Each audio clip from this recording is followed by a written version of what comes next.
Em poucas palavras, um oferecimento da Primeira Igreja Presbiteriana do Recife, numa abordagem direta sobre o mundo, a vida e a sociedade à luz da Palavra de Deus, com o pastor Augustus Nicodemos.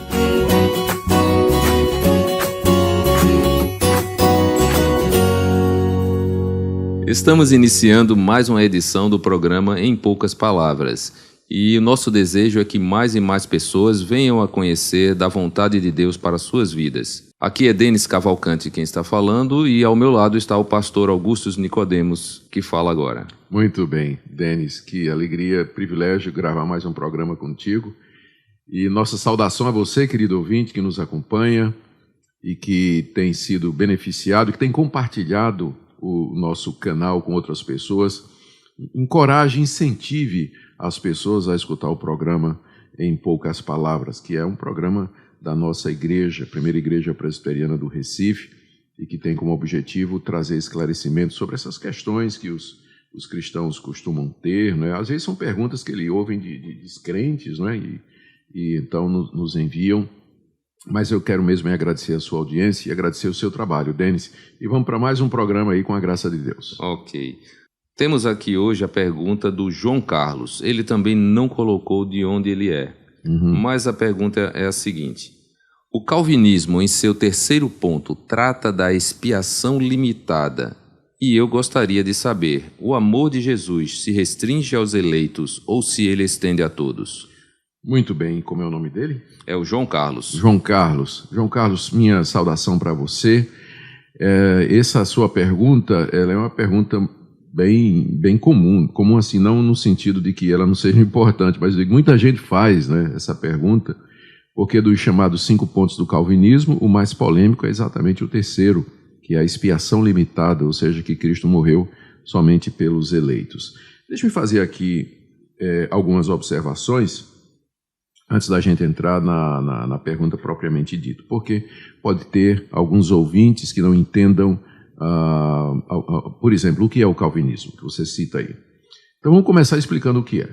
O calvinismo é uma linha teológica que tem origem e referência no pensamento do reformador João Calvino.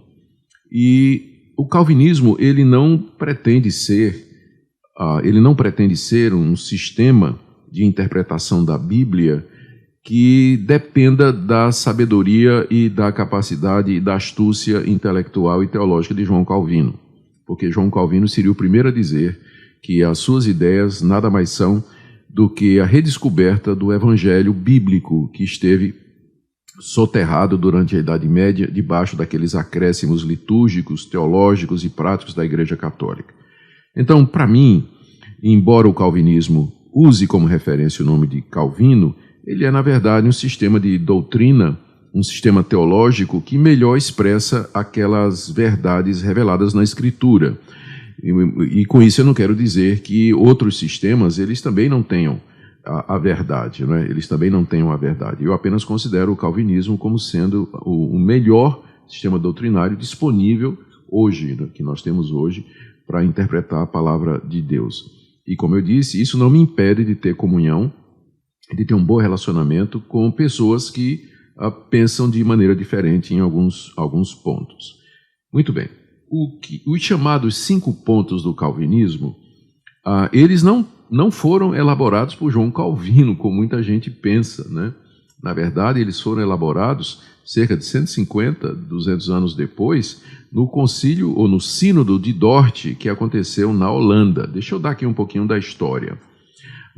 A Holanda, ou os Países Baixos, adotaram a reforma protestante como sendo a religião oficial dos Países Baixos. E predominava o pensamento, os teólogos, os líderes das igrejas, eram todos adeptos do pensamento calvinista. Calvino já tinha morrido fazia tempo, né? Mas o legado dele foi abraçado por aqueles teólogos holandeses. E o que aconteceu é que tinha um professor de teologia chamado Jacobus Arminius, muito capaz, muito piedoso, que tinha uma interpretação diferente da Bíblia com relação à obra de Cristo. E ele ensinava esses pontos aos seus alunos. Ele morreu sem ter feito qualquer reivindicação, mas os alunos de Armínio, chamados remonstrantes, apresentaram uma remonstrância, por isso o nome, não é? A remonstrância é um apelo, um pedido, uma petição, um ofício ao Sínodo Geral das Igrejas da Holanda, pedindo que a igreja revisse os pontos principais com relação à doutrina da salvação que era adotada na época. Então, os remonstrantes, né, ou arminianos, eles queriam, primeiro, que a predestinação ela fosse entendida como sendo presciência. Deus não predestinou ninguém, a não ser com base na presciência. Deus viu quem ia aceitar, então ele elegeu para a salvação aqueles que Deus viu que teriam fé em Jesus Cristo. Também que o pecado de Adão, ele não afetou a raça humana a tal ponto de lhe tirar o livre-arbítrio. O homem é capaz de tomar decisões e fazer escolhas, ainda que no estado de pecado, escolhas espirituais. Disseram também que Cristo morreu por todos. Morreu por toda a raça humana, e não somente por um grupo pequeno, limitado. Disse também que o ser humano, no seu estado de pecado, é capaz de resistir à graça que é concedida mediante a ação do Espírito Santo, pode-se resistir. Então, ao apelo do Espírito Santo na tentativa de conversão do homem. E, por fim, esse último ponto era um ponto que eles deixaram sobre a mesa, sobre a questão da perda da salvação. Disseram apenas que era um ponto que era para ser mais estudado, se o homem perde a sua salvação, sim ou não. Posteriormente, a maior parte dos arminianos segue esse ponto, não todos, mas uma boa parte segue esse ponto de que o homem, então, pode perder a salvação. Então, esses foram os pontos que foram levantados pelos remonstrantes ao Sínodo Geral das Igrejas Reformadas da Holanda. A igreja se reuniu na cidade de Dort, uma cidadezinha no interior da Holanda, convocou um sínodo, que é exatamente o encontro desses teólogos e pastores reformados para debater a questão. E depois de alguns anos de estudo, a conclusão veio na forma daquilo que a gente conhece como os 5 pontos do calvinismo. O sínodo de Dort entendeu, primeiro, que a depravação do homem é total, que afetou de tal maneira a raça humana que o homem é incapaz, por si mesmo, de querer se preparar, crer ou receber a graça de Deus. Ele é totalmente inimigo de Deus. Se Deus não vier em seu auxílio, ele não pode se converter, ele não pode escolher. O pecado afetou a sua escolha. O seu arbítrio está já controlado pelo pecado. Depois, o segundo ponto, a eleição, portanto, ela é incondicional. Deus não elege porque ele previu. Porque se Deus fosse predestinar para a salvação aqueles que haveriam de crer, então não haveria salvação de ninguém. Ninguém se salvaria, porque o homem, por si só, ele não tem condição de se converter a Deus. E, portanto, vem o terceiro ponto, que é exatamente esse da polêmica. Eles disseram que Cristo morreu pelos eleitos, por aqueles que Deus predestinou antes da fundação do mundo, e não pelo mundo todo. E o quarto ponto, então, é que Deus, no tempo certo, vai chamar de maneira irresistível pelo Espírito Santo, pela pregação da palavra, aqueles eleitos por quem Cristo morreu, e eles virão voluntariamente. E o último ponto é que, então, Deus faz com que esses eleitos perseverem até o final na graça de Deus, sem jamais abandonar a verdade do Evangelho. Então, aqui está uma explicação sobre o que é o calvinismo e quais são os 5 pontos do calvinismo. Prevaleceu essa posição calvinista no Sínodo de Dort, não é? E o arminianismo, como foi chamado, ele foi, então, rechaçado àquela altura. Agora vamos para esse terceiro ponto aí que você falou, que é a expiação limitada. A expiação limitada diz que Cristo na cruz expiou, ou seja, pagou, quitou a culpa do pecado dos eleitos de Deus. Cristo não teria pago o pecado de cada ser humano que viveu, vive e viverá sobre a terra.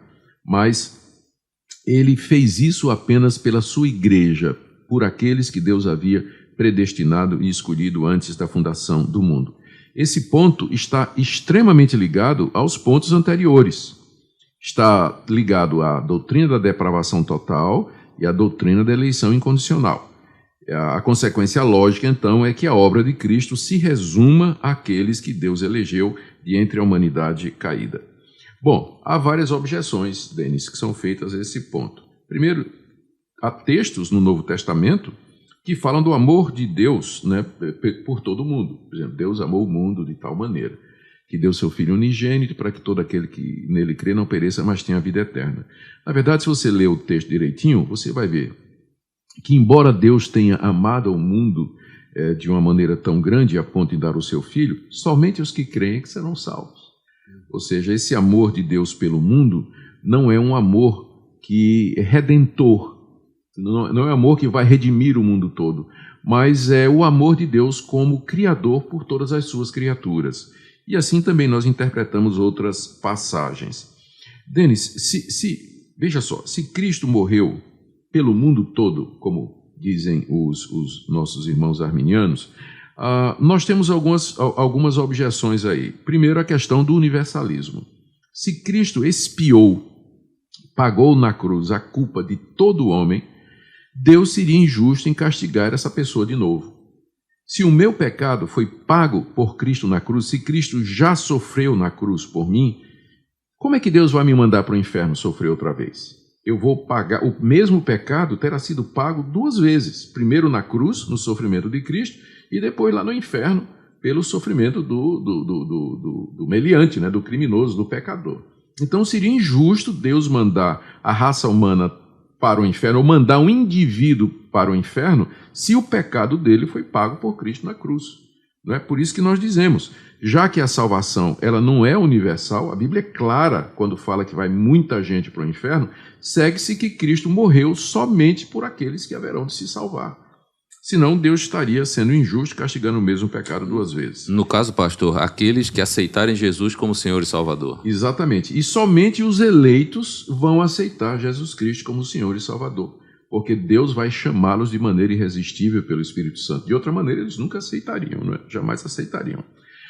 Outra coisa que a gente precisa ver aqui, Denis, é que se Cristo morreu pelo mundo todo e que não pagou especificamente o pecado de ninguém na cruz, segue-se que ele não salvou ninguém. A morte de Cristo na cruz apenas abre a possibilidade de salvação, sem que haja uma efetivação. Por isso que eu prefiro, em vez de chamar de expiação limitada, chamar de expiação eficaz. Todos aqueles por quem Cristo morreu na cruz serão salvos. Nenhuma gota do sangue de Cristo foi derramada em vão. Se Cristo morreu por mim, eu serei salvo. Se Cristo morreu pela humanidade toda, significa que ele não morreu efetivamente por ninguém, apenas abriu a possibilidade para que o indivíduo venha a crer e ser salvo, né? E por último, essa doutrina de que Cristo morreu pelo mundo todo, né, na cruz, ela significa que a salvação, em última análise, depende do homem. Cristo morreu pelo homem, mas o homem só vai ser salvo se quiser. O que é que Deus faz? Na doutrina calvinista, Cristo morreu pelos eleitos, e no tempo certo Deus vai chamar esses eleitos pela pregação da palavra, e eles virão. Eles se arrependerão, eles crerão em Cristo Jesus, serão estabelecidos na comunhão com Deus, reconciliados com Deus e salvos eternamente dos seus pecados. Portanto, essa é a resposta que nós damos aí ao nosso consulente, desejando que possa auxiliá-lo e ajudá-lo nessa questão tão importante. Muito obrigado, pastor. Creio que o João Carlos deve ter ficado bastante satisfeito com a resposta. E as suas palavras finais, pastor? Eu diria para aquele que me ouve o seguinte: não deixe a doutrina da eleição, predestinação, sacrifício limitado de Cristo, de alguma forma prejudicar ou lançar você num estado de paralisia espiritual diante das coisas de Deus. Deus é soberano, mas você continua sendo responsável. E o convite de Deus é em bona fide, de boa fé. Creiam, se arrependam e venham a mim e vocês terão vida eterna. Então, Deus é soberano e você é responsável. Não deixe a doutrina da soberania de Deus anular a sua responsabilidade, ok? Deus abençoe você.